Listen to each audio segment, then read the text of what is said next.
இந்த தீர்ப்பை பெரிய அளவில் வரவேற்று விடுதலை சிறுத்தைகள் கட்சிகள் பேசியிருந்தா இன்னைக்கு அருந்தையர் சமூகத்தோட இணைஞ்சு நின்றுக்க முடியும். ரவிக்குமார் தொடர்ச்சியா அப்படி பேசுறது மூலமா இன்னைக்கு அருந்ததி சமூகம் எப்படி போய் விசிகாவோட இணைஞ்சு நிற்பாங்க? அந்த தலைமை எப்படி ஏத்துக்குருவாங்க? தலித் ஒற்றுமை எப்படி வரும்? எல்லாம் ஓபிசி தான். இது ஓபிசிக்குள்ள நீங்க எதுக்கு இப்படி பிரிவினையை உண்டு பண்றீங்க அப்படின்னு கேட்டா அந்த வாதம் பொருந்துமா? இன்னைக்கு தோழர் ரவிக்குமார் அதான் கேட்கிறார், எஸ்சிக்குள்ள நீங்க பிரிவினையை உண்டு பண்றீங்க அப்படின்னு. இது எப்படி பிரிவினை ஆகும்? ஓபிசில இருந்து பிரிச்சு எம்பிசின்னு ஒரு பிரிவு கொண்டு அவங்களுக்கு 20% இடஒதுக்கீடு கொடுத்ததுனாலதான் இன்னைக்கு அவங்க எல்லாம் வர்றாங்க. இல்லைன்னா எப்படி வருவாங்க சொல்லுங்க? கிரிமி லேயரும் சப் கேட்டகரைசேஷன் ரெண்டும் ஒன்னா, அதை விட இது ஆபத்து அப்படின்னு சொல்றாரு. நான் ஏற்கனவே கிரிமி லேயர்னா என்னன்னு விளக்குனேன். தனிநபர்களை அவன் முன்னேறிட்டான்னு சொல்லி நீக்கிறது. ஆனா இங்க கல்வி ரீதியாக சமூக ரீதியாக பின்தங்கியவர்கள் அரசு நிர்வாகத்துல போதிய பிரதிநிதித்துவம் இல்லாதவங்களுக்கு பிரதிநிதித்துவம் கொடுக்கறது, இது ரெண்டும் எப்படி ஒன்னாகும்? ரெண்டாவது என்ன வாதத்தை அவர் வைக்கிறாருன்னா, அந்த போராட்டங்கள் எல்லாம் நடந்து அதற்கு பிறகுதான் கலைஞர் உள் ஒதுக்கீடு எல்லாரையும் கூட்டு பேசி அனைத்து கட்சி கூட்டத்துல வச்சு கொடுக்குறாங்க. இப்படி பல படிகளை கடந்து தான் இந்த பிரச்சனை வந்திருக்கு. போற போக்குல இது வந்துடல. இந்த பிரச்சனைக்குள்ள இறங்கி படிச்சாதான் விஷயங்கள் தெரியுது. அரசு நிர்வாகத்துல மாலா சாதியை சேர்ந்தவர்கள் எண்ணிக்கையில் குறைவா இருந்து அரசு நிர்வாகத்துல அதிகமா இருக்கு. ஆதியா சாதியை சேர்ந்தவர்கள் எண்ணிக்கையில் அதிகமா இருந்தாலும் அரசு நிர்வாகத்துல குறைவா இருக்கு. இடஒதுக்கீடு கான்செப்ட் என்ன? இடஒதுக்கீடோட அடிப்படை என்ன? யாருக்காவது சலுகை கொடுக்கறதா? அப்படி கிடையாது. இடஒதுக்கீடோட அடிப்படை கான்செப்ட் அந்த பையன், அந்த தாயோட மகன் எதனால கொல்லப்பட்டான்? நீ இந்த ஜாதி கிடையாது, நீ கீழ் ஜாதி, எப்படி மேல் ஜாதி பொண்ண லவ் பண்ணலாம் அப்படின்றதான இது ஒரு யதார்த்தமா இந்த முரண்பாடு இருக்கா இல்லையா? தனித்தனி குடியிருப்பு இருக்கா இல்லையா? பல ஊர்கள்ல அவங்க அது மாதிரி சொல்றத நம்ம பார்த்துருக்கோம். ஆண்ட பரம்பரை அப்படின்னு இன்னைக்கு பல பேர் பேசிட்டு இருக்காங்க. எத்தனை பேர் தான் எத்தனை நாட்டை தான் ஆண்டான்னு நம்மளுக்கு தெரியல. ஆனா எல்லாரும் ஆண்ட பரம்பரை தான், எல்லாருமே ஆண்ட பரம்பரை. யாருதான் கீழே வேலை செஞ்சாங்கன்னு தெரியல. இந்தியாவுல இன்னைக்கு வரைக்கும் 1947 இருந்து இன்னைக்கு வரைக்கும் 350 குடும்பங்கள் மட்டும்தான் நீதித்துறையில ஆதிக்கம் செலுத்தி, வெறும் 350 குடும்பம். உயர் நீதிமன்றங்கள்ல 50% நீதிபதிகளின் குடும்ப உறுப்பினர். அப்பா ஜட்ஜா இருந்தா மகன் ஜட்ஜு, இல்ல பேரன் ஜட்ஜு, மாமா ஜட்ஜு, இப்படி 50% பேர் உயர் நீதிமன்றத்துல நீதிபதிகள் உறவினர்கள். 140 பக்க தீர்ப்புல கிரிமி லேயர் கூடாது அப்படின்னு தான் சொல்லியிருக்காங்களே ஒழிய அவங்க சரியான தீர்ப்புன்னா அதான் 140 பக்கம் சந்திர சுட்டம் மனோஜ் மிஸ்ரா தீர்ப்பு தான். மீண்டும் 4 நீதிபதிகளின் தீர்ப்புல இந்த கிரிமி லேயர் சொல்லியிருக்கிறாங்க, இதுல வெளியேற்றணும் அப்படின்னு.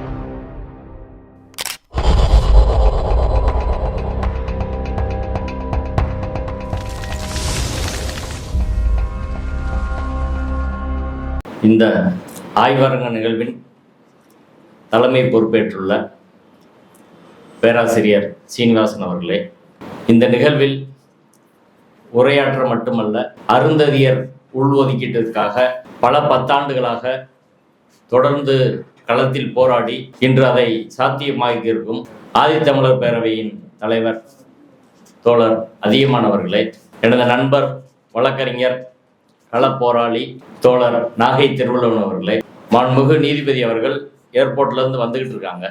நாம் தொடங்கி பேசிக்கொண்டு இருக்கலாம். அவர் வந்த பிறகு கண்டினியூ பண்ணல, நான் நேரமாகிவிட்டதா என்பதால்.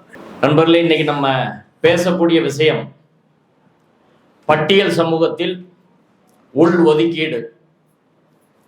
இந்தியா முழுவதும் ஒரு முக்கியமான விவாத பொருளாக மாறி இருக்கிறது. ஆகஸ்ட் 1ஆம் தேதி உச்ச நீதிமன்றத்தின் 7 நீதிபதிகள் கொண்ட அமர்வு பட்டியல் சமூகத்தில் ஆர்டிகல் 341 சொல்லப்பட்ட பட்டியல் உள்ள சாதிகளிடையே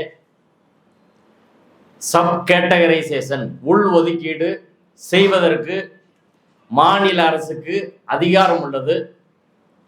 அரசியல் சட்டப்படி உள் ஒதுக்கீடு செல்லும் என்று அளித்த தீர்ப்பு பல்வேறு விவாதங்களை சமூகத்திலே உருவாக்கி இருக்கிறது. அதுல முக்கியமா நம்ம கவனிக்க வேண்டிய விஷயம், முற்போக்கு சக்திகளிடையே, தலித் அமைப்புகளிடையே, தோழமை சக்திகளிடையே பார்ப்பனியத்துக்கு எதிராக ஓரணியில் திரள வேண்டிய பல்வேறு அமைப்புகள் இயக்கங்களிடையே மாறுபட்ட கருத்துக்களை உருவாக்கி இருக்கிறது. இப்ப பொது தளத்துல இதற்கான ஒரு சரியான உரையாடலை நாம் துவக்கினால்தான் நாம் ஒன்றிணைய முடியும்.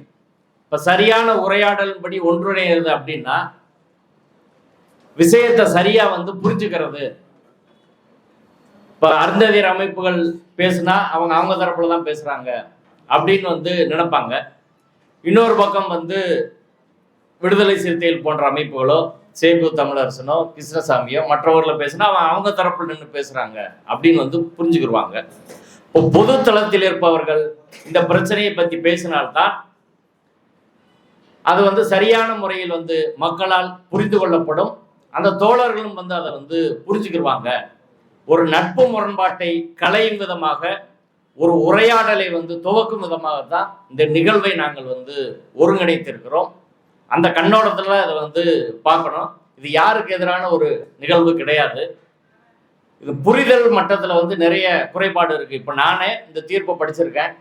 என் வயது அனுபவத்துக்கு வந்து நான் ஒரு கட்டத்துல தான் இதை வந்து புரிஞ்சுக்கிற முடியும்.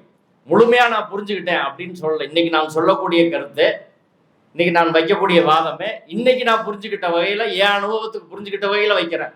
இது 100% சரியானதுன்னு நான் சொல்லல. நாளைக்கு இந்த கருத்துக்கள் எல்லாம் மாறும். ஒரு 15 வருஷத்துக்கு முன்னாடி எனக்கு இருந்த கருத்துக்கு இன்னைக்கு நிறைய கருத்துக்கள் வந்து மாறி இருக்கு. அப்படி எல்லா கருத்தும் மாறக்கூடியது தான். அதான் இயங்கியல். அப்படித்தான் அந்த கண்ணோட்டத்தில் தான் நாம் சிந்திக்க வேண்டும். பெரியாரும் அம்பேத்கரும் மார்க்சும் நமக்கு அதைத்தான் வந்து சொல்லி கொடுத்தாங்க. நிரந்தரமானது அப்படின்னு எதுவுமே வந்து கிடையாது. நிரந்தரம்னா அது வந்து மாறாதுன்னா அது சனாதனம் தான்.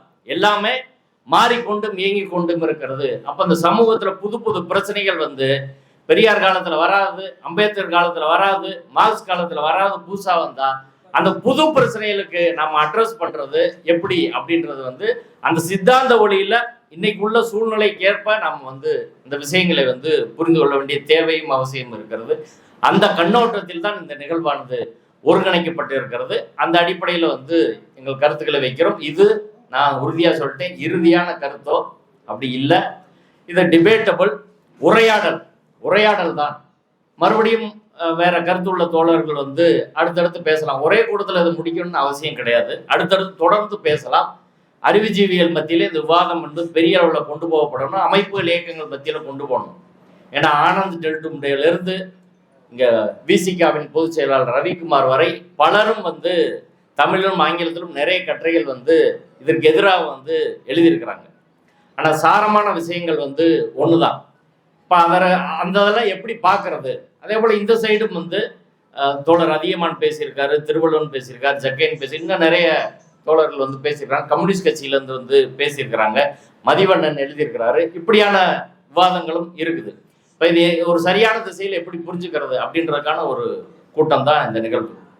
இப்போ தீர்ப்பு எடுத்துக்கிட்டோம்னா 7 நீதிபதிகள் கொண்ட அமர்வு வந்து தீர்ப்பு கொடுத்துருக்குறாங்க. தலைமை நீதிபதி சந்திரசூட், மனோஜ் மிஸ்ரா, இந்த 2 நீதிபதிகள் சேர்ந்து ஒரு தீர்ப்பு. அதுக்கப்புறம் நீதிபதி வந்து விக்ரம்நாத், கவாய், பங்கஜ் மிட்டல், சதீஷ் சந்திர சர்மா, இவர்கள் 4 பேரும் ஒரு லைன்ல எழுதியிருக்காங்க. கிட்டத்தட்ட ஒரு லைன்ல பெலா திரிவேதி என்ற ஒரு நீதிபதி மட்டும் வந்து எதிராக வந்து சொல்லியிருக்காரு, இது வந்து பண்ணக்கூடாது அப்படின்னு எதிர்கருத்து வந்து வச்சிருக்கிறாங்க. 6 நீதிபதிகள் வந்து மெஜாரிட்டியா சொன்னதின் அடிப்படையில் வந்து உள்ஒதுக்கீடு செல்லும் அப்படின்னு சொல்லியிருக்கிறாங்க. இப்போ உள்ஒதுக்கீடு அப்படின்னா இப்போ தமிழ்நாட்டை எடுத்துக்கிட்டோம்னா, தமிழ்நாட்டில் கலைஞர் கொண்டு வந்த சட்டம் பட்டியல் சமூகத்துக்கு 18% ரிசர்வேஷன் இருக்கு.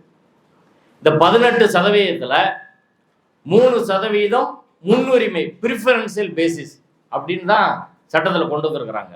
அப்படின்னா 18 இடங்கள்ல 3 இடங்கள் முன்னுரிமை, அருந்ததியர்களுக்கு அந்த 3 இடங்களுக்கு முன்னுரிமை, மீதி 15 இடங்களுக்கு எல்லாரும் வந்து போட்டி போடலாம். இந்த 3 இடங்களில் ஒரு பேராசிரியர் பணிக்கு அல்லது வேற ஒரு மாவட்ட நீதிபதி பணிக்கு ஒரு அருந்ததியர் வந்து வரல அப்படின்னா பட்டியல் சமூகத்துல மற்றவர்களை வைத்து அதை நிரப்பிக்கொள்ளலாம். அதான் பிரிஃபரன்சியல் பேஸ் மாடல் அப்படின்னு சொல்லி உள்ஒதுக்கீடு சொல்றாங்க. இங்க தமிழ்நாட்டில் அதான். அப்ப 3 இடங்கள்ல பிரிஃபரன்ஸ் அப்படின்னு தான் கொடுத்துருக்குறாங்க. மீத இடங்கள்ல எல்லாரும் போட்டி போடலாம், இவங்க வரலைன்னா இவங்களை வச்சு நிரப்பிக்கலாம் அப்படின்றதா தமிழ்நாட்டில் கொடுக்கப்பட்ட மாடல். அதுல வந்து எடுத்துக்கிட்டோம்னா இங்க தமிழ்நாட்டை பொறுத்தவரை 200 பாயிண்ட் ரோஸ்டர் அப்படின்னு சொல்லுவாங்க. 2வது இடம், 32வது இடம், 64வது இடம் அருந்ததியர்களுக்கான முன்னுரிமை, மீதி எல்லாம் மற்றவங்களுக்கு. இது இல்லைன்னா அவங்க வந்து இதுலயும் போட்டுக்கலாம். இதான் தமிழ்நாட்டை பொறுத்தவரை. இப்போ இந்த தீர்ப்புல வந்து இதை சரி செல்லும் என்று சொல்லியிருக்கிறார்கள். அதே சமயம் வேறு ஒரு சிக்கலான விஷயத்தையும் பேசியிருக்காங்க. தீர்ப்பு 2 பகுதியா இருக்கு. ஒரு பகுதி உள் ஒதுக்கீடு செல்லும், தமிழ்நாட்டு சட்டம் செல்லும், ஆந்திரா சட்டம் செல்லும், பஞ்சாப் சட்டம் செல்லும், இதெல்லாம் ஒரு பகுதி. இன்னொரு பகுதி என்ன சொல்றாங்கன்னா, கிரிமி லேயர்னு அப்படின்னு ஒரு கான்செப்ட் வைக்கிறாங்க. கிரிமி லேயர்னா என்ன? இடஒதுக்கீடு பிரிவில் உள்ள இருப்பவர்கள், ஓபிசியா இருந்தாலும் சரி, எஸ்சி எஸ்டியா இருந்தாலும் சரி, அதுல ஏற்கனவே பயன்பெற்ற நபர்கள் திரும்ப திரும்ப பயன்படுறாங்க, தனி நபராக அவர்கள் அதுல இருந்து நீக்கிறணும் அப்படின்னு சொல்றதா கிரிமி லேயர். நீதிபதி கவாய் அவர் தீர்ப்புல வெளிப்படையா அப்படி எழுதியிருக்கிறாரு. ஒரு ஐஏஎஸ் படிச்ச ஒரு பட்டியல் சமூகத்தை சேர்ந்த ஒரு மகனுக்கு எதுக்கு மறுபடியும் ரிசர்வேஷன் கொடுக்கணும் அப்படின்ற கேள்வியை அவர் சொல்றார். இன்னொரு நீதிபதி பங்கஜ் மண்டல் என்ன சொல்றாருன்னா, ரிசர்வேஷன் நாட்டில் சாதியத்தை தக்க வைக்குது, வளர்க்குது, அதனால கிரிமி லேயர் வேணும், ரிசர்வேஷனே ஒரு குறிப்பிட்ட காலத்து தான் இருக்கணும் அப்படின்ற கருத்தை அவர் பதிவு பண்ணியிருக்காரு. 4 நீதிபதிகள், நீதிபதி சந்திரசூட்டும் மனோஜ் மிஸ்ராவும் அவர்கள் 2 பேரும் கிரிமி லேயர் பத்தி எதுவுமே சொல்லல. 140 பக்கத்துக்கு அந்த தீர்ப்பு இருக்கு. 140 பக்க தீர்ப்புல கிரிமி லேயர் கூடாது அப்படின்னு தான் சொல்லியிருக்காங்களே ஒழிய, அவங்க சரியான தீர்ப்புன்னா அதான் இந்த 140 பக்கம் சந்திரசூட்டும் மனோஜ் மிஸ்ரா தீர்ப்பு தான். மீண்டும் 4 நீதிபதிகளின் தீர்ப்புல இந்த கிரிமி லேயர் சொல்லியிருக்கிறாங்க, இதுல வெளியேற்றணும் அப்படின்னு பேசுறாங்க. பொதுவா பாக்குறதுக்கு ஒரு கலெக்டர் மகனுக்கு எதுக்கு ரிசர்வேஷன் அப்படின்ற மாதிரி ஒரு கேள்வி எல்லாருக்கும் தோணும், சரிதான போல அப்படின்னு. ஆனா அதோட சூட்சுமம், பின்னணி, அதை எப்படி பார்க்கணுன்றது முக்கியமானது. கிரிமி லேயரை நான் என்ன கேட்குறேன், இது ஹைகோர்ட்டுக்கும் சுப்ரீம் கோர்ட்டுக்கும் முதல்ல அமல்படுத்தலாம்ல. இந்தியாவில் இன்னைக்கு வரைக்கும் 1947 இருந்து இன்னைக்கு வரைக்கும் 350 குடும்பங்கள் மட்டும்தான் நீதித்துறையில ஆதிக்கம் செலுத்தி கொண்டிருக்கிறார்கள். வெறும் 350 குடும்பம். உயர் நீதிமன்றங்கள்ல 50% நீதிபதிகளின் குடும்ப உறுப்பினர், அப்பா ஜட்ஜா இருந்தா மகன் ஜட்ஜு, இல்ல பேரன் ஜட்ஜு, மாமா ஜட்ஜு, இப்படி 50% பேர் உயர் நீதிமன்றத்துல நீதிபதிகளின் உறவினர்கள். உச்ச நீதிமன்றத்துல 33% பேர் நீதிபதிகளின் உறவினர்கள். இப்போ உச்ச நீதிமன்றம் உயர் நீதிமன்றம் குடும்ப ஆட்சியின் கீழ் இருப்பதை போல் இருக்கிறது. ஒருத்தர் உயர் நீதிமன்றத்துக்கு நீதிபதியா வந்துட்டாருன்னா அவர் பையன் ஜுடிஷியரிக்கே வரக்கூடாது அப்படின்னு கிரிமி லேயர் இம்போஸ் பண்ணலாமா? சுப்ரீம் கோர்ட்டுக்கு ஒருத்தர் வந்துட்டா அவர் பையன் ஜுடிஷியரிக்கு வரக்கூடாது அப்படின்னு சொல்லலாமா? இன்னைக்கு இருக்க தலைமை நீதிபதி சந்திரசூட் அவர்களுடைய அப்பா உச்ச நீதிமன்ற நீதிபதியா, தலைமை நீதிபதியா இருந்தவர், அவர் மையம் இன்னைக்கு வந்திருக்கிறாரு. இப்படி ஏகப்பட்ட பேர் வந்திருக்கிறாங்க. இப்போ கிரிமி லேயரை எங்க இருந்து தொடங்குறது? ஏன் சுப்ரீம் கோர்ட் ஹைகோர்ட்ல இருந்து தொடங்கக்கூடாது? கிரிமி லேயர்ன்ற கான்செப்ட் எங்க இருக்கு? கான்ஸ்டியூஷன்ல இருக்கா? அது ஜுடிஷியரியா உருவாக்கின ஒரு கான்செப்ட். மண்டல் கமிஷன் வழக்குல இந்திரா சாணி வழக்கு என்று சொல்வார்கள். அந்த வழக்குல ஜுடிஷியரியா ஒண்ணு கொண்டு வரான். அது எங்க இருக்கு? யார் பேசுனா? இந்த வழக்கிலையும் கூட பட்டியல் சமூகத்துல உள்ஒதுக்கீடு செய்யலாமா? ஏற்கனவே சின்னையா, PV சின்னையான்ற ஒரு வழக்கு இருக்கு. அந்த வழக்கு 5 நீதிபதிகள் கொண்ட அமர்வு தீர்ப்பு அப்படி செய்யக்கூடாதுன்னு சொல்லியிருக்காங்க. அது அந்த தீர்ப்பு சரியா தவறா? இதான் இந்த வழக்கில் வைக்கப்பட்ட வாதங்கள் பேசுனது. வழக்குல பேசாத ஒரு விஷயத்தை கிரிமி லேயர்னு சொல்லி நீதிபதிகள் அப்படி எழுதுனா சட்ட மொழியில அதற்கு ஆபிட்டர் டிக்டா என்று சொல்வார்கள். அப்படின்னா வழக்குக்கு தொடர்புள்ளாத ஒரு விஷயத்த, ஒரு ஒப்பீனியனை போற போக்குல நீதிபதிகள் சொல்லிட்டு போறது, அதற்கு எந்த சட்ட வலிமையும் கிடையாது. அதை இம்ப்ளிமெண்ட் பண்ண முடியாது, என்ஃபோர்ஸ் பண்ணக்கூடாது. போற போக்குல நீதிபதி இப்ப கேஸுல உள்ள கிரிமி லேயர்ன்ற விஷயம் வந்தா 2 தரப்புலையும் வாதம் வைக்கப்பட்டிருக்கும். அரசாங்க தரப்புலையும் சொல்லுவாங்க, நம்ம தரப்புலையும் சொல்லுவாங்க, எல்லா தரப்புலையும் பேசியிருப்பாங்க. கிரிமி லேயரை பொறுத்தவரை இந்தியாவில் உள்ள எல்லா முற்போக்கு அமைப்புகளும் தலித் அமைப்புகளும் அதை எதுக்கு தான் செய்யறாங்க. அது ஒன்றும் முரண்பாடே கிடையாது, யாருக்கு அதில் மாறுபாடான கருத்தே கிடையாது, கடுமையா எதிர்த்திருப்பாங்க. ஆனா நீதிபதிகள் நேர்மையற்ற முறையில் நீதிமன்ற அறையில் அதை பத்தி பேசாம தீர்ப்புல மட்டும் அதை எழுதியிருக்கிறாங்க. இது கடும் கண்டனத்துக்குரியது. அந்த போர்ஷன்ன்றது நீக்கப்பட வேண்டியது, அதுல ஒன்றும் சந்தேகம் கிடையாது. 2வது பிரச்சனைக்கு வருவோம். அதான் ஒரு சிக்கலான ஒரு விஷயம். உள் ஒதுக்கீடு இது இன்னைக்கு போற போக்கில் உடனே அப்படி வந்துருச்சா? அப்படி கிடையாது. கிட்டத்தட்ட ஒரு 40 ஆண்டு கால போராட்டம், பல்வேறு இடங்கள்ல நடந்த போராட்டம். பஞ்சாப்ல வால்மீகி சமூகத்தை சேர்ந்தவர்கள் தொடர்ச்சியா போராடி 1975 வந்து சட்டம் வருது. அங்க 12% வந்து 2 சாதிகளுக்கு வந்து பிரிச்சு வந்து கொடுக்குறாங்க. அடுத்து ஆந்திராவில் மாலா மாதிகா 2 சாதிகள் இருக்கிறாங்க. இதுல மாலா சாதியை சேர்ந்தவர்கள் எண்ணிக்கையில் ஒப்பீட்டளவில் மாதிகா சாதியை சேர்ந்தவங்களோட கம்மியா இருக்காங்க. இவங்க ஒரு 36 லட்சம் இருந்தா இவங்க ஒரு 30-32 லட்சம் இருக்காங்க. 4-5 லட்சம் டிஃபரன்ஸ் இருக்கு. ஆனா மாலா சாதியை சேர்ந்தவர்கள் நெசவு தொழில், காவல் பணி செய்யறவங்க. மாதிகா சாதியை சேர்ந்தவர்கள் வந்து துப்புரவு துணி, அதே போல தோல் பதனிடுறது, தோல் சம்பந்தமான வேலைகளை வந்து செய்யறவங்க. இந்த 2 பேருக்குமான சமூக பொருளாதார நிலைமை என்பது வேற வேறையா இருக்கு. அரசு நிர்வாகத்துல மாலா சாதியை சேர்ந்தவர்கள் எண்ணிக்கையில் குறைவா இருந்து அரசு நிர்வாகத்தில் அதிகமா இருக்காங்க. மாதிகா சாதியை சேர்ந்தவர்கள் எண்ணிக்கையில் அதிகமா இருந்தாலும் அரசு நிர்வாகத்தில் வந்து குறைவா இருக்கிறாங்க. இடஒதுக்கீடு கான்செப்ட் என்ன? இடஒதுக்கீடோட அடிப்படை என்ன? யாருக்காவது சலுகை கொடுக்கறதா? அப்படி கிடையாது. இடஒதுக்கீடோட அடிப்படை கான்செப்ட் அரசு நிர்வாகத்தில் எல்லோருக்கும் பிரதிநிதித்துவம், ஈக்குவல் ரெப்ரசன்டேஷன் அப்படின்றதா இடஒதுக்கீடோட அடிப்படை கான்செப்ட். அது வரிமொழிப்பு திட்டம் கிடையாது. ஏன் எல்லாருக்கும் அங்க இல்ல? காலங்காலமாக மன்னராட்சி காலத்திலிருந்து இன்னைக்கு வரைக்கும் குறிப்பிட்ட சில மேல்தட்டு சாதியை சேர்ந்தவர்கள் தான் அரசு நிர்வாகத்தில் முழுக்க இருக்கிறாங்க. அவர்கள் தான் கீழ்த்தட்டு சாதிகளை சேர்ந்தவர்களையும் சேர்த்து ரெப்ரசன்ட் பண்றாங்க. இப்போ மற்ற மக்கள் எல்லாம் கேட்குறாங்க, எங்களை எவ்வளவு காலத்துக்கு நீயே எங்களை பிரதிநிதித்துவப்படுத்துவ, ஏன் என்னைய நான் பிரதிநிதித்துவப்படுத்தக்கூடாது என்ற அடிப்படையில் தான் அம்பேத்கரும் பெரியாரும் எல்லாரும் முன் வச்சு அதற்கு பிறகுதான் இந்த விஷயங்கள்லாம் வந்து வருது.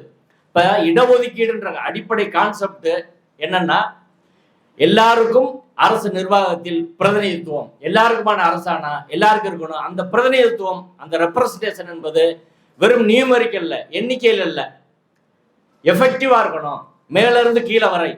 இப்ப சில கணக்குகள் வந்து சொல்லுவாங்க, குரூப் 4, குரூப் 3, 4 அதுல மட்டும் மற்ற சூத்திர பஞ்சமர்கள் வந்து நிறைய இருப்பாங்க. உடல் உழைப்பு அதுல வந்து பஞ்சமர்கள் நிறைய இருப்பாங்க. சேவை தொழில்ல கிளர்க் வரையிலான விஷயங்கள்ல சூத்திரர்கள் நிறைய இருப்பாங்க மனு தர்ம அடிப்படையில. அதை பார்த்து எண்ணிக்கையில இவங்க நிறைய இருக்கிறாங்க அப்படின்னு சொல்ல முடியுமான்னா, உச்ச நீதிமன்றம் இந்த வழக்குல கராராத மறுக்கிறாங்க. ரெப்ரசன்டேஷன், பிரதிநிதித்துவம்னா எஃபெக்டிவ் ரெப்ரசன்டேஷன், மேல இருந்து கீழே வரை. இங்க ஒரு கிளர்க் வேலையில் தொடங்கி IAS வரை, வைஸ் சான்சலர் வரை, பேராசிரியர் வரை எல்லாத்துலயும் வந்து எல்லாருக்கும் வந்து பிரதிநிதித்துவம் இருக்கணும். அதான் எஃபெக்டிவ் ரெப்ரசன்டேஷன். அதுதான் ரிசர்வேஷன் வந்து வலியுறுத்துது. அதான் ஆர்டிகல் 14 வலியுறுத்துது என்ற வகையில் தான் உச்ச நீதிமன்றம் அதை சொல்லியிருக்கு. இப்ப பிரதிநிதித்துவம், ரிசர்வேஷனோட கான்செப்ட் முதல்ல புரிஞ்சுக்கணும். பிரதிநிதித்துவம், எல்லாருக்குமான பிரதிநிதித்துவம். இட ஒதுக்கீடு அப்படின்ற ஊடகங்கள்ல இட பங்கீடு, எல்லாருக்குமான பிரதிநிதித்துவம் ஒண்ணு. ரெண்டாவது, இந்த வழக்குல ஆந்திராவை எடுத்துக்கிட்டா, ஆந்திராவில் வந்து கிட்டத்தட்ட 1990கள்ல இருந்து மாதிகா தண்டோரா இயக்கம் அப்படின்னு வந்து தொடங்கி தீவிரமான போராட்டங்கள் அங்க வந்து நடக்குது. 1 லட்சம் பேர், 2 லட்சம் பேர், 5 லட்சம் பேர்லாம் கூப்பிட்டு வந்து போராட்டங்கள் நடத்துறாங்க. பெரிய பெரிய வந்து ஏகப்பட்ட போராட்டங்கள் நடத்துறாங்க. அதன் தொடர்ச்சியா தான் 1996 வந்து அங்க வந்து ஃபர்ஸ்ட் ரிசர்வேஷன் கொண்டு வராங்க. அதை எதிர்த்து உயர்நீதிமன்றத்துக்கு வழக்கு போகுது. உயர்நீதிமன்றம் ரிசர்வேஷன், இன்டர்னல் ரிசர்வேஷன் வந்து செல்லும் சொல்றாங்க. அதற்கு எதிராகத்தான் உச்ச நீதிமன்றத்தில் சின்னையா வழக்கு வந்து போகுது. அந்த சின்னையா வழக்கு தான் பிரச்சனை. அந்த சின்னையா வழக்குல 5 நீதிபதிகள் கொண்ட அமர்வு வந்து எஸ்சி பிரிவு ஆர்டிகல் 341 உள்ள எஸ்சி பிரிவு மக்கள் வந்து ஒரு படித்தானவர்கள், ஹோமோஜீனியஸ் குரூப், ஒரே குரூப். அதை சப் கிளாஸ்வே நீங்க பண்ண முடியாது. அதற்கான அதிகாரம் என்பது பாராளுமன்றத்துக்கு இருக்கிறது, ஒன்றிய அரசுக்கு தான் இருக்குது, மாநில அரசுக்கு இல்லைன்னு சொல்லி அதை ரத்து செய்தார்கள். தமிழ்நாட்டில் கலைஞர் ஆட்சி காலத்தில் 2008-9 இந்த சட்டம் வந்து கொண்டு வந்து அதற்கு பிறகு உச்ச நீதிமன்றத்துக்கு அந்த வழக்கு வந்து போகுது. 3 நீதிபதிகள் அமர்வுகள் போகிற போது அருண் மிஸ்ரா தலைமையிலான அமர்வுல தான் இதை கேட்டு அந்த சின்னையா வழக்கு அரசியல் சட்டப்படி சரியானதா அப்படின்னு கேட்டு அதுல சிக்கல் இருக்குன்னு கருதி 7 நீதிபதிகள் கொண்ட அமர்வுக்கு வந்து மாத்துறாங்க. அந்த வழக்கு தான் இப்போ வந்து நிக்குது. அதுல பஞ்சாப்ல போடப்பட்ட அந்த சட்டம் வந்து அதையும் வந்து சின்னையா வழக்கை வச்சு ரத்து பண்ணிட்டாங்க. அதற்கு மேல பஞ்சாப் கவர்மெண்ட் ஒரு ஆக்ட் போடுறாங்க. அதையும் நீதிமன்றம் ரத்து செய்து அதை எதிர்த்து உச்ச நீதிமன்றத்துக்கு வராங்க. அந்த வழக்கு இந்த வழக்கு எல்லாம் சேர்ந்தா உச்ச நீதிமன்றத்தில் வந்து முடிவாயிருக்கு.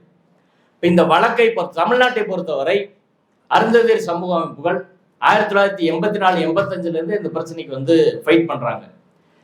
யங் யூனியன் லீக் அது மாதிரி ஒரு ஆர்கனைசேஷன் வச்சு ஃபர்ஸ்ட் அதை வந்து இது பண்றாங்க. அப்புறம் கல்யாண சுந்தரம், தோழர் அதிகமான இப்படி பலரும் வந்து தொடர்ச்சியாக பல்வேறு போராட்டங்கள். அப்புறம் சிபிஎம் வந்து சென்னையில ஒரு 25,000-30,000 பேரை கூட்டு வந்து மாநாடு, ஊர்வலம், இப்படி இது பேர் வேணா விடுபட்டிருக்கலாம். ஆனா நேரம் கருதி அதை நான் சொல்கிறேன். ஏராளமான போராட்டங்கள் அதுல வந்து நடந்துச்சு. அந்த போராட்டங்கள் எல்லாம் நடந்து அதற்கு பிறகுதான் கலைஞர் வந்து உள் ஒதுக்கீடு எல்லாரையும் கூட்டு பேசி அனைத்து கட்சி கூட்டத்துல வச்சு கொடுக்குறாங்க. இப்படி பல படிகளை கடந்து வந்துதான் இந்த பிரச்சனை வந்து வந்திருக்குது. இப்போ போற போக்குல இது வந்து வந்துடல. இந்த பிரச்சனைக்குள்ள இறங்கி படிச்சாதான் விஷயங்கள் வந்து தெரியுது. இன்னைக்கு காலையில வந்து நான் பிஷப் ஹவுஸ்ல ஒரு நிகழ்ச்சிக்கு போயிருந்தேன். தமிழ்நாட்டில் குறிப்பா மதுரை இந்த பகுதி மற்ற பகுதியெல்லாம் நாடோடியா இருக்கக்கூடிய பழங்குடிகளை சேர்ந்தவர்கள் அவங்க பிரச்சனை சம்பந்தமா ஒரு மீட்டிங். அந்த மீட்டிங்ல வந்து அவங்க பிரச்சனையை சொல்றாங்க. ஒருத்தர் சொல்றாரு, அவர் வந்து மகனுக்கு ஸ்கூல்ல சேர்க்க போறபோது ஜாதி என்னன்னு கேட்குறாங்க. கலை கூத்தாடின்னு சொல்றாரு. நாடோடி இருக்க கலை கூத்தாடி லிஸ்ட்ல பார்த்துட்டு கலை கூத்தாடின்னு ஒரு சாதியே கிடையாது, உன்னை எந்த சாதியில சேர்க்கறன்னு சொல்றான். அவங்களுக்கு சாதியே இல்லை. என்ன சாதின்னு அவங்களுக்கு வந்து தெரியல, அந்த லிஸ்ட்ல இல்லை. அப்படி ஒரு பிரச்சனை. இன்னொரு பக்கம் பார்த்தா அவங்க எல்லாருமே ட்ரைப்ஸ் அப்படின்னு சொல்றாங்க. ஆனா அரசாங்கம் என்ன சொல்லுது, நீ ட்ரைப்ஸ்னா மலையில தான் இருக்கணும். நாடோடின்றதை வந்து நாங்க எப்படி வந்து எடுத்துக்கிற முடியும் அப்படின்னு பர்த் சர்டிஃபிகேட்ல ஜாதி சர்டிஃபிகேட் வாங்க முடியல. அப்படி வாங்கினாலும் வந்து நிறைய பேர் ஃபோர்ஜரி பண்ணி வேற ஆள் எஸ்டி சர்டிஃபிகேட் வாங்கிட்டு போயிடுறான். சுடுகாடுல ஒரு அங்க வந்தவர் ஒருத்தர் பேசினாரு. இறந்துட்டாங்க, வீட்டுல புதைக்கணும், அவங்களுக்கும் சுடுகாடு கிடையாது, வேற ஜாதிக்காரில் அந்த சுடுகாட்டுல விட மாட்டான். இப்ப படிநிலை சாதி அமைப்புல இப்படி ஏராளமான பிரச்சனைகள் வந்து மக்களுக்கு வந்து இருக்குது. அது பொது சமூகம் பெரிய அளவுல வந்து அதை கண்டுக்கறல. சம்பந்தப்பட்டவர்கள் அந்த பிரச்சனையை எடுத்துட்டு வரும்போது தான் அந்த பிரச்சனை பொது சமூகத்துக்கு வெளியில வந்து எல்லாரும் கவனிக்கப்படுவதாக மாறுகிறது. அந்த வகையில் அருந்ததியர் சமூக அமைப்புகள் மற்ற முற்போக்கு அமைப்புகளாம் இணைந்து இந்த பிரச்சனையை வந்து அரசியல் அரங்கத்துக்கு கொண்டு வந்து இன்னைக்கு ஒரு குறிப்பிடத்தக்க கட்டத்தை வந்து அடைஞ்சிருக்குது. அதனால ஏராளமான நபர்களுக்கு பலன் வந்திருக்கிறது. ஒரு குறிப்பிடத்தக்க வரலாற்று நிகழ்வு அப்படின்னு தான் இதை வந்து நம்ம பார்க்க வேண்டியிருக்கு. அடுத்த தீர்ப்புல வந்து வைக்கப்பட்ட வாதங்கள் அப்படின்னு எடுத்துக்கிட்டா அவங்க என்ன சொல்றாங்கன்னா, ஆர்டிகல் 341 படி பட்டியல் சமூகம் என்பது ஏற்கனவே ஒரு குரூப்பா வகைப்படுத்தப்பட்டாங்க. என்ன அடிப்படையில? அன்டச்சபிலிட்டி அப்படின்றத பேஸா வச்சு அப்படி பண்ணிட்டாங்க. அது வந்து ஒரு ஹோமோஜீனியஸ் குரூப். அதை மாற்றுவதற்கான அதிகாரம் வந்து மாநில அரசு கிடையாது. ஹோமோஜீனியஸ் குரூப்னு சொல்றாங்க. உச்ச நீதிமன்றம் அதை எடுத்துட்டு ஆய்வு பண்றாங்க. ஒருபடித்தான குழுவா அவங்க அப்படின்னு. அதுல சில விவரங்களை வந்து உச்ச நீதிமன்றம் சொல்றாங்க. குஜராத்ல ஒரு ஆய்வு பண்ணி ஒரு ரிப்போர்ட் போடுறாங்க. 1539 கிராமங்கள்ல வந்து ஆய்வு பண்றாங்க. ஆய்வு பண்ற போது அதுல பெரும்பாலான கிராமங்கள்ல உயர் ஜாதி தலித்து, தாழ்ந்த ஜாதி தலித்து அப்படின்னு இருக்கிறாங்க. நிறைய எங்கேயுமே வந்து பொது சுடுகாடு கிடையாது. 12% கிராமங்கள்ல தண்ணி கூட வாங்கி குடிக்க மாட்டாங்க. 94% கிராமங்கள்ல சுடுகாடு வந்து பொதுவுல கிடையாது. இப்படி எல்லாம் அதுக்குள்ளே கடுமையான வேறுபாடு இருக்கு. மத்திய பிரதேசத்தில் எடுத்துக்கிட்டா 25 பட்டியல் சாதிகள் இருக்கிறாங்க.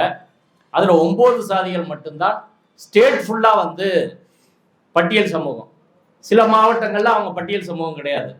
மீதி உள்ளவங்கெல்லாம் சில மாவட்டங்கள்ல பட்டியல் சமூகம், சில மாவட்டங்கள்ல கிடையாது. அப்படிதான் இருக்கிறாங்க.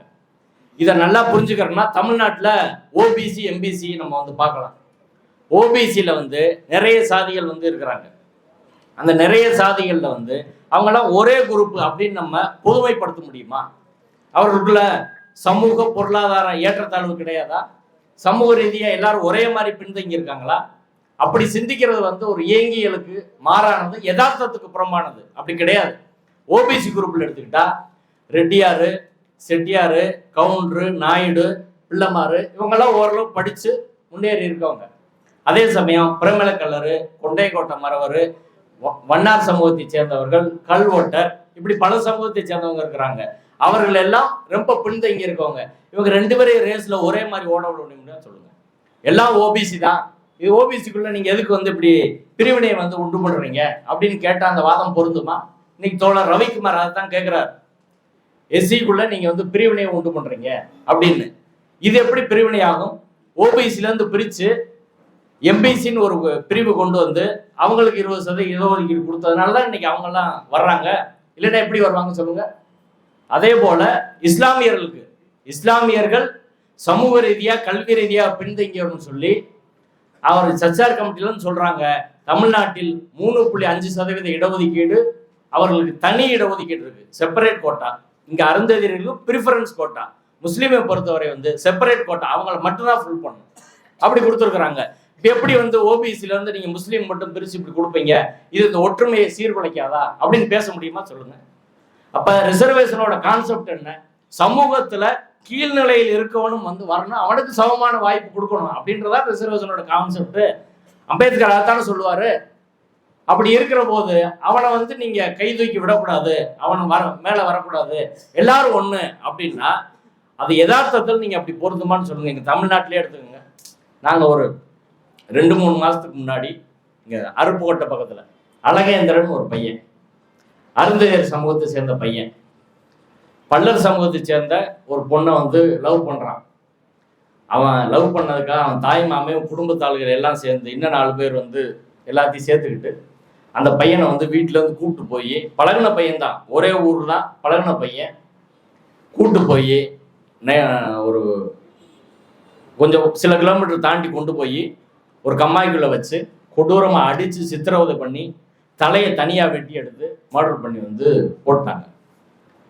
அந்த வழக்கில் நாங்க தொடர்கள் எல்லா அமைப்புகளும் சேர்ந்து இறங்கி அதில் வந்து வேலை செஞ்சுட்டு இருக்கோம். பெயில் வர விடாமல் குண்டாசு எல்லாம் போட வச்சு வந்து செஞ்சுட்டு இருக்கோம். தமிழ் புலிகள் தோழர் தான் அதில் வந்து ஃபுல்லா இறங்கி வேலை செய்யறாங்க. இப்ப இதுல எதை நடக்குது? இப்படி ஒரு தீண்டாமை என்பது உள்ளுக்குள்ள இருக்குதா இல்லையா? யதார்த்த அந்த மக்களுக்கு இப்ப அவங்க அம்மா வர்றாங்க, வழக்குக்கு வர்றாங்க, இல்லை நாங்க கோர்ட்ல போய் நிறுத்துறோம். எதனால அந்த பையன், அந்த தாயோட மகன் எதனால கொல்லப்பட்டான்? நீ இந்த ஜாதி கிடையாது, நீ கீழ் ஜாதி, எப்படி வந்து என்னைய வந்து மேல் ஜாதி பொண்ண லவ் பண்ணலாம் அப்படின்றதானே? இது ஒரு யதார்த்தமா இந்த முரண்பாடு இருக்கா இல்லையா? தனித்தனி குடியிருப்பு இருக்கா இல்லையா? பல ஊர்கள்ல வந்து அவங்க அது மாதிரி சொல்றத நம்ம வந்து பார்த்துருக்குறோம். ஆண்ட பரம்பரை அப்படின்னு இன்னைக்கு பல பேர் பேசிட்டு இருக்காங்க. எத்தனை பேர் தான் எத்தனை நாட்டை தான் ஆண்டான்னு நம்மளுக்கு வந்து தெரியல. ஆனா எல்லாரும் ஆண்ட பரம்பரை தான், எல்லாருமே ஆண்ட பரம்பரை. யாருதான் கீழே வேலை செஞ்சாங்கன்னு தெரியல. இப்ப யதார்த்தம் என்ன? பட்டியல் சமூகத்துக்குள்ளே ஏற்றத்தாழ்வு இருக்கிறது. சமூக ரீதியாக கல்வி ரீதியாக பின்தங்கி இருக்கிறார்கள். அரசு நிர்வாகத்திலே வந்து மக்கள் தொகைக்கு ஏற்ப பிரதிநிதித்துவம் பலருக்கு வந்து கிடையாது அப்படின்றதான் யதார்த்தமான உண்மை. இந்த அடிப்படையில் உச்சநீதிமன்றம் என்ன சொல்றாங்கன்னா, இது ஹோமோஜீனியஸ் குரூப் கிடையாது, ஹெட்ரோஜீனியஸ் குரூப். 341ல பட்டியல் சமூகம் பல சாதிகள் சேர்ந்தவங்க சேர்த்து வச்சிருக்கிறாங்க. அப்படி சேர்த்து வச்சதுனால அது ஒரு குரூப்னு நம்ம வந்து கிளாஸிஃபை பண்ண முடியாது. அதுல வந்து பல்வேறு வேறுபாடுகள் வந்து அதுல இருக்குது. இதை புரிஞ்சுக்கணும் என்ற அடிப்படையில ஒரு முதல் தீர்வா என்ன சொல்றாங்கன்னா, அந்த 341 உள்ள குரூப் வந்து அது ஹோமோஜீனியஸ் கிடையாது, ஒரு படித்தான குழு கிடையாது, ஹெட்ரோஜீனியஸ், பல படித்தானவர்கள் அதுல வந்து இருக்கிறாங்க அப்படின்றது ஒரு விஷயமா சொல்றாங்க. ரெண்டாவது இவங்க வைக்கிற வாதம், இதுல இருந்து யாரையும் நீக்குவதற்கு ஆர்டிகல் 341ல பட்டியல் சமூகம்ல யாராருன்னு சொல்லியிருக்கிறாங்க. இது வெள்ளக்காரங்காலத்துல இருந்து அப்படியே வருது. இதை நீக்குவதற்கான சேர்ப்பதற்கான அதிகாரம் பாராளுமன்றத்துக்கு தான் இருக்குது, மாநில அரசுக்கு வந்து கூடாது. இப்ப இவங்க செஞ்சிருக்கிறது வந்து குறிப்பிட்ட சில சாதிகளை நீக்குகிறார்கள் அப்படின்னு வந்து வாதத்தை வந்து வைக்கிறாங்க. குறிப்பா வந்து தோழர் ரவிக்குமார் வந்து உச்ச நீதிமன்றத்தின் தீர்ப்பும் இடஒதுக்கீட்டின் மீதான தாக்குதலும் அப்படின்னு ஒரு நூலை வந்து போட்டிருக்கிறாங்க. அதுல அவர் வந்து சில விஷயங்கள் சொல்றாரு. இந்த தீர்ப்பு வந்து இடஒதுக்கீட்டின் மீது தொடுக்கப்பட்டிருக்கும் தாக்குதல் என்று SC ST மக்கள் கருதுகின்றனர். ஆனா எல்லாருமான்னு தெரியல. SC ST சாதிகளை கூறுபடுத்துவதற்கு பொருளாதார அளவுகோலையே உச்ச நீதிமன்றம் இந்த தீர்ப்பில் பயன்படுத்தியுள்ளது.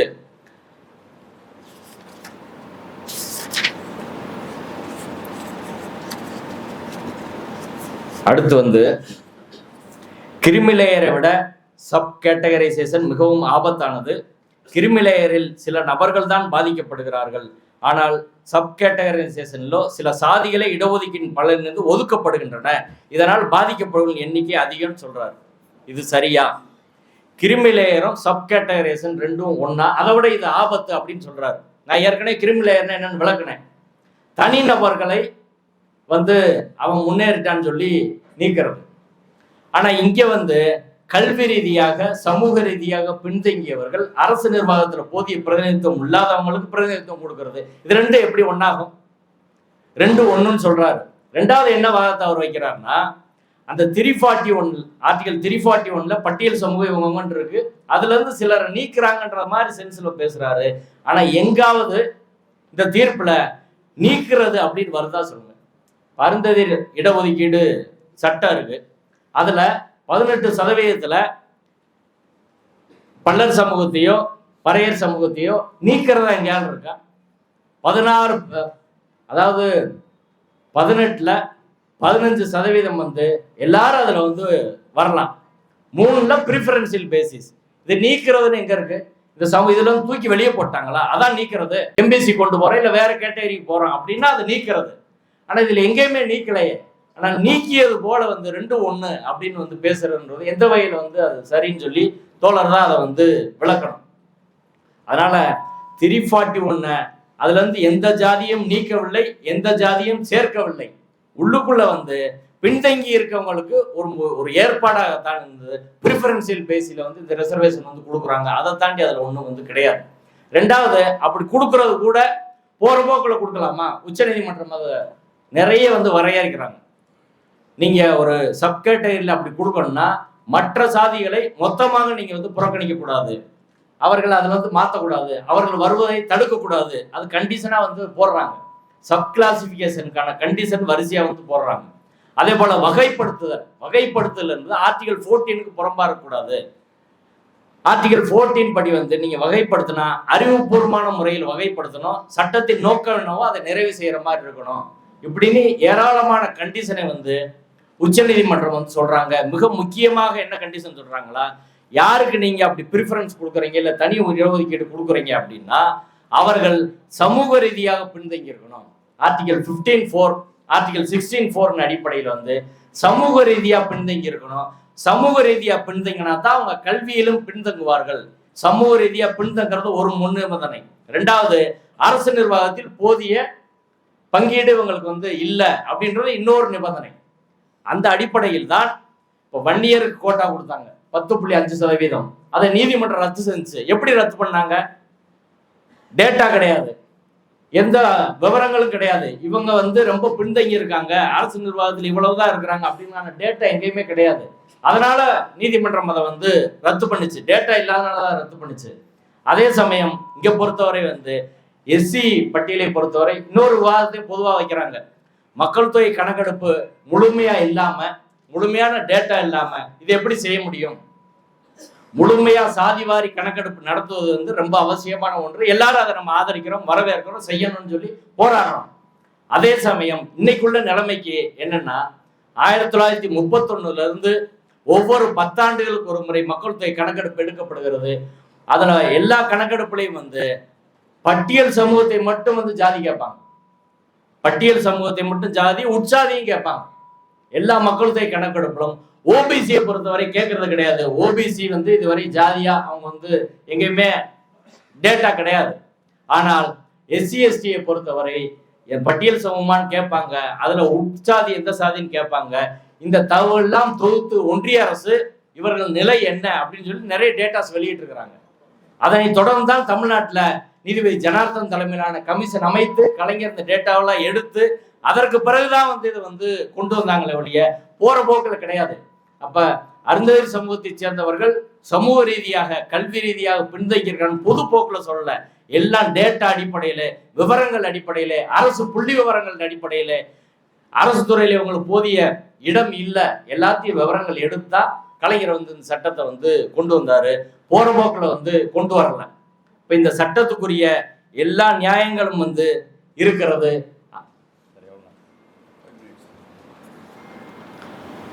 இப்ப இந்த கண்ணோட்டத்தில் தான் இதை வந்து நம்ம புரிஞ்சுக்கணும். இன்னொரு வாதத்தை வைக்கிறாங்க, இது பட்டியல் சமூக ஒற்றுமையை வந்து பாதிச்சிரும் அப்படின்ற ஒரு வாதம் வந்து வைக்கப்படுகிறது. உள்ளுக்குள்ளே வந்து சண்டை வந்துடும், இதை பிஜேபி வந்து பிளான் பண்ணி இப்படி வந்து பண்றாங்க அப்படின்னு. பிஜேபி எப்பயுமே பிளான் பண்ணி பண்ணுவாங்க, அதுல ஒன்றும் நம்மளுக்கு சந்தேகம் கிடையாது. எல்லாரையும் மோத விடுவாங்க. சுப்ரீம் கோர்ட்டு விஷமமா பல விஷயங்கள் பண்ணுவாங்க. ஆரம்பத்திலிருந்து இடஒதுக்கீட்டுக்கு எதிராக வரிசையா தடை போட்டது சுப்ரீம் கோர்ட்டு தான். ஒவ்வொன்றும் பாராளுமன்றத்துல மக்கள் போராட்டத்துல சட்டம் செண்பகம் துரைராஜில இருந்து இப்ப வரை வந்து சட்ட திருத்தம் கொண்டு வந்தா ரிசர்வேஷன் பிரச்சனை எல்லாம் செட்டில் ஆயிருக்க ஒழிய வேற எப்பயும் கோர்ட் மூலமா எதுவும் செட்டில் ஆனது கிடையாது. நான் என் கேள்வி என்னன்னா, ஒற்றுமை, பட்டியல் சமூக ஒற்றுமை எந்த அடிப்படையில் இருக்கணும், அதான் முக்கியம். அதாவது ஒரு குரூப்ல போட்டாங்க அப்படின்ற அடிப்படையில அந்த ஒற்றுமை இருக்கணுமா, அல்லது பட்டியல் சமூகத்திலே கீழே இருக்கவங்களுக்கு அரசாங்கம் கைதூக்கி வட முன்வரும்போது மற்றவர்கள் அவனை ஆதரித்து அரவணைத்து சரிதான் சொல்லி ஒன்றிலிருந்து கூட்டு போறதன் மூலமா ஒற்றுமை இருக்குமா சொல்லுங்க. எந்த ஒற்றுமை, ஒற்றுமை என்ன அடிப்படையில் கட்டமைக்கப்படும்? நீங்க இப்படி கட்டமைச்சீங்கன்னா அந்த ஒற்றுமை நிக்குமா? இன்னைக்கு இந்த தீர்ப்பு வந்தவுடன் இந்த தீர்ப்பை வந்து பெரிய அளவுல வரவேற்று விடுதலை சிறுத்தைகள் கட்சிகள் பேசியிருந்தா இன்னைக்கு அருந்ததியர் சமூகத்தோட இணைஞ்சு வந்து நின்றுக்க முடியும். ரவிக்குமார் தொடர்ச்சியா அப்படி பேசுறது மூலமா இன்னைக்கு அருந்ததியர் சமூகம் எப்படி போய் விசிகாவோட இணைஞ்சு நிற்பாங்க? அந்த தலைமை எப்படி வந்து ஏத்துக்குருவாங்க? தலித் ஒற்றுமை எப்படி வரும்? எப்படி வரும்? வர்றதுக்கான சாத்தியம் இருக்கா? இதுக்கு முன்னாடி ரவிக்குமார் அவர்கள் வந்து சட்டமன்றத்தில் வந்து இந்த சட்டம் வரும்போது பேசுறார், அருந்ததியர் மக்களை கைதூக்கி விட விதமாக கொண்டு வரப்பட்டிருக்கிற இந்த மசோதாவை விடுதலை சிறுத்தைகள் கட்சி சார்பிலே நாங்கள் வரவேற்று பாராட்டுகின்றோம். அவர் தான் பேசுறாரு. இன்னைக்கு எப்படி நேர் எதிரான ஸ்டாண்ட் எடுக்க முடியும்? அவர் தான் அதுக்கு வந்து விளக்கம் சொல்லணும். அடுத்து, இந்த மசோதாவை நீங்கள் நல்ல முறையில் நிறைவேற்றி அருந்ததியின மக்களுக்கு இடஒதுக்கீட்டினுடைய பலன்கள் முழுமையாக கிடைப்பதற்கு நம்முடைய அரசு வழிவகுத்தது என்ற வரலாற்று சாதனை என்றும் நிலைபெற வாழ்த்தி விடுதலை சிறுத்தைகள் சார்பிலே இந்த மசோதாவை வரவேற்று அமர்கிறேன். 2009 பிப்ரவரி 26 சட்டசபையில அவர் வந்து ரவிக்குமார் பேசினது. அப்படி பேசிட்டு இன்னைக்கு நேர எதிராக அது வேலை செஞ்சு சுப்ரீம் கோர்ட்ல இன்னைக்கு போய் ரிவ்யூ பெட்டிஷன் ஃபைல் பண்ணா இது எப்படி வந்து சரியா இருக்குன்னு சொல்லுங்க. அப்ப நீங்க சுப்ரீம் கோர்ட்ல மற்றவங்களுக்கு தான் ஃபைல் பண்ணியிருக்கோம் அப்படி இப்படி எல்லாம் சொல்றாங்க, கிரிமினல் இருக்கு அப்படின்னு சொல்றாங்க. நான் மொத்த தீர்ப்பையும் தான் வந்து ரிவ்யூ பண்ணணும்னு போட்டிருக்கிறாங்க. சரி, அருந்ததியருக்கு தமிழ்நாட்டில் கொடுக்கறத நாங்கள் வரவேற்கணும்னு அதை எழுதியிருக்கீங்களா? சொல்லுங்க, காட்டுங்க. சப் கேட்டகரைசேஷனே கூடாது அப்படின்றதா அவர்கள் நிலைப்பாடாக இருக்கிறது. அதை வந்து அந்த தோழர்கள் வந்து பரிசீலிக்கணும். ஒற்றுமை என்பது நம்ம கூட இருக்கவனை கைதூக்கி விடும்போது தான் வரும். அதை மற்ற வகையில வந்து அது வந்து வராது. அம்பேத்கர் சொல்றாரு, பட்டியல் சமூகத்தை சேர்ந்தவர்கள் ரொம்ப சிறுபான்மையா இருக்கிறாங்க, எல்லாத்தையும் சில இடங்கள்ல புது நகரங்களை உருவாக்கி அங்க உட்கார வச்சு ஒரு ஒரு ஒற்றுமையை வந்து உருவாக்குறதா என்னோட நோக்கமா இருக்கு அப்படின்னு. அப்படி இந்தியா முழுவதும் நடந்துச்சான்னா அம்பேத்கருக்கு பிறகு அதற்கான முயற்சிகள் வந்து நடக்கவில்லை என்பதுதான் உண்மை. இதற்கு பட்டியல் சமூக அமைப்புகள் மட்டும் பொறுப்பு கிடையாது. இங்க உள்ள கம்யூனிஸ்ட் அமைப்புகள், பெரியார் அமைப்புகள், அரசுகள், முற்போக்காளர்கள் எல்லாரும் இதுக்கு பொறுப்பு தான். அவங்க மட்டும் தனியா வந்து அவங்களே செய்யல அப்படின்னு பொறுப்பை அவர்கள் மேல தள்ளி விடுறது என்பது பொருத்தம் கிடையாது. எல்லாருக்குமான பொறுப்பு. இங்க பட்டியல் சமூக ஒற்றுமை, மற்ற ஒற்றுமை எல்லாம் எல்லோருடைய மொத்த பொறுப்பாக இருக்கிறது. இதை வந்து நீங்க பேக்லாக் வந்து ஃபில் பண்ணல, அதே போல வந்து ரிசர்வேஷன் வந்து மற்ற துறையில் இல்ல, ஹைகோர்ட் சுப்ரீம் கோர்ட்ல இல்ல, இப்படி பல்வேறு வாதங்களை இதுக்கு எதிராக வந்து வைக்கிறாங்க. அதெல்லாம் உண்மைதான். ரிசர்வேஷன் ஒழிக்கிறதுக்கே இவங்க வந்து முயற்சி பண்றாங்க அப்படின்றதா உண்மை. ஆனா அதற்காக அருந்ததியர் ரிசர்வேஷனோ மற்ற பட்டியல் சமூகத்தில் பின்தங்கி இருக்கவங்க ரிசர்வேஷனோ அதை எதிர்ப்பது என்பது நியாயமாகாது. பேக்லாக் ஃபுல் பண்ணோம், இந்த பிரச்சனைக்கெல்லாம் எல்லாரும் சேர்ந்து வந்து போராடுவோம், கிரிமி லேயருக்கு எல்லாரும் சேர்ந்து போராடுவோம். ஆனால் இந்த பிரச்சனையை பொறுத்தவரை இதான் வந்து இந்த கண்ணோட்டம் தான் சரியா இருக்கும். தந்தை பெரியார் அவர்கள் சொன்னதை சொல்லி இறுதியாக நிறைவு செய்கிறேன். ஒரு பெரிய நாடு ஒரு சின்ன நாட்டை ஒடுக்குனா அந்த சின்ன நாடு பக்கம் தான் நான் நிற்பேன். ஒரு முதலாளி தொழிலாளியை ஒடுக்குனா அந்த தொழிலாளி பக்கம் தான் நான் வந்து நிற்பேன். கணவன் மனைவியை ஆதிக்கம் செய்தால் அந்த மனைவி பக்கம் தான் நான் வந்து நிற்பேன். பெரிய சாதி சின்ன சாதி ஆதிக்கம் பண்ணா இது அரிப்பர்தான் அவர்களை வரவேற்கும்.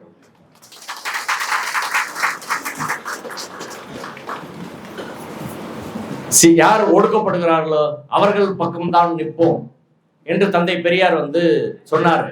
அப்ப எப்பவுமே ஆதிக்கத்தை எதிர்ப்பது அப்படின்றதா வந்து சரியானது. அதே சமயம் வந்து விடுதலை சிறுத்தை கட்சி தோழர்களோடு பகைமையா வந்து இந்த பிரச்சனையை வந்து பார்க்க வேண்டியதில்லை, கொடும்பாவி எரிப்பு இப்படி எல்லாம் செய்ய வேண்டியதில்லை. இது அரசியல் ரீதியா ஒரு சறுக்கல் அப்படின்னு நம்ம வந்து புரிஞ்சுக்கலாம். ஏன்னா அடிப்படையில் ஒரு பிரச்சனை எங்க இருக்குதுன்னா, நீங்க கட்சியோட ஓட் பேஸ் நிர்வாகிகள் எல்லாமே வந்து ஒரு குறிப்பிட்ட சமூகத்தில் நிறைய பேர் இருந்தாங்கன்னு வைங்க, அவங்க கோரிக்கைக்கு செவி சாய்க்கிறது வந்து வேற வழி இல்லாம இருக்கக்கூடிய ஒரு நிர்பந்தம் வரும். நாளைக்கு அருந்ததியர் சமூகத்துக்கு அந்த பிரச்சனை வந்து வரும். அப்படி வரும்போது அருந்ததியர் கீழே புதரவண்ணார் சாதிக்கு முன்னுரிமை கொடுக்க கூடாதுன்னு சொல்லி அவர்கள் சொன்னாலும் புதரவண்ணார் சாதி பக்கம் நிற்பதுதான் அறம், நேர்மை, நியாயம். அந்த அடிப்படையிலே நாம் களத்தில் நிற்போம். நன்றி.